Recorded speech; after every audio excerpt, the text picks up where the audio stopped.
I don't think all of the alleged cluster of missing and dead scientists are linked. I'm very sceptical of the Daily Mail claims, but I do think there are individual cases that do raise, I think, legitimate suspicions that should be being investigated, and Amy's case is one of them. Frank Milburn is a very good friend of mine. He's a former British paratrooper and former very respected British military intelligence officer who is very well informed. Frank, way back when Amy died on the 11th of June in 2022, shared with me the communications that he was having with Amy Eskridge. And in fact, I'd been in touch with Amy Eskridge well before her death, her tragic death, and she was making claims that she'd had a major breakthrough in anti-gravity. Not surprisingly, she was very secretive about that. But I'm in no doubt at all, and this is the reason why I think legitimate suspicions are raised. Amy did say, if you hear any reports that I killed myself, it's not true. It just didn't happen.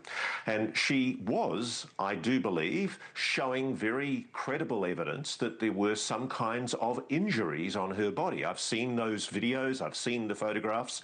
I was shown them shortly after her death, and Frank has briefed me extensively on them. The difficulty we have, and I think this is the way that it's been played, I think, by the local police. The county police didn't call for a full coronial inquiry. Amy's body apparently was cremated very shortly after her death, her tragic death. The ruling was suicide, a self-inflicted gunshot wound, but there are questions. For example, there was an allegation, I don't know if this is true, this is why it needs to be investigated, that the weapon was found near the hand that wasn't the hand she used to shoot a weapon. There were claims that I heard from people in the area that she was heard yelling and shouting shortly before her death.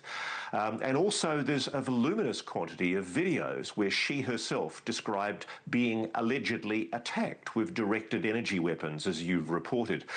I do think it's important to investigate this, but I don't know how we're going to investigate it when all of the forensic evidence has apparently been lost, or not lost, but since destroyed. Well, there's a lot of attention right now. The FBI is on top of this as well. I just had to ask you, assuming for a moment we take a step back, let's assume something nefarious happened here. What did she know that was such a danger? I mean, this researching anti-gravity technology, speaking out about UFOs, what information did she have in her possession that was unique, that could be revealed, that could potentially make her a risk?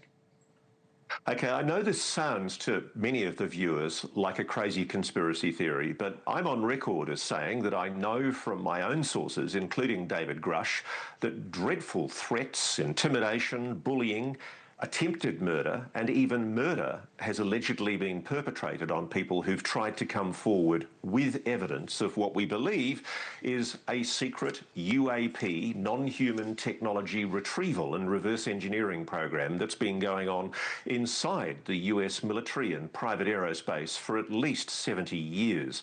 And I don't doubt for a moment that there are some extremely zealous people who have an over-enhanced sense of their national security obligations who have been willing to threaten, bully, intimidate, and indeed murder people to hide that secret. I don't know if Amy is a result of that secrecy. I don't know if it was suicide or whether it was, for example, was it a tragic mental health episode where she concocted this story that she was under threat? I know some of her work colleagues who were working closely with her believed that that was the case. But it is tragic because what worries me is the authorities have allowed the perception to develop by not doing a proper investigation in the first place. That there is something suspicious about this case. I just question whether we're ever going to get an answer. And I suspect the FBI will find what President Trump has intimated, that a lot of these alleged connected deaths turn out to have prosaic explanations. Right. All right. Well, we will see. You just give us a lot to think about there. I have to process that. Ross Coulthart, thank you so much for taking the time. Really appreciate it. Thank you for watching. Subscribe below and download our NewsNation app right now on your phone, and you will get fact-based, unbiased news for all Americans.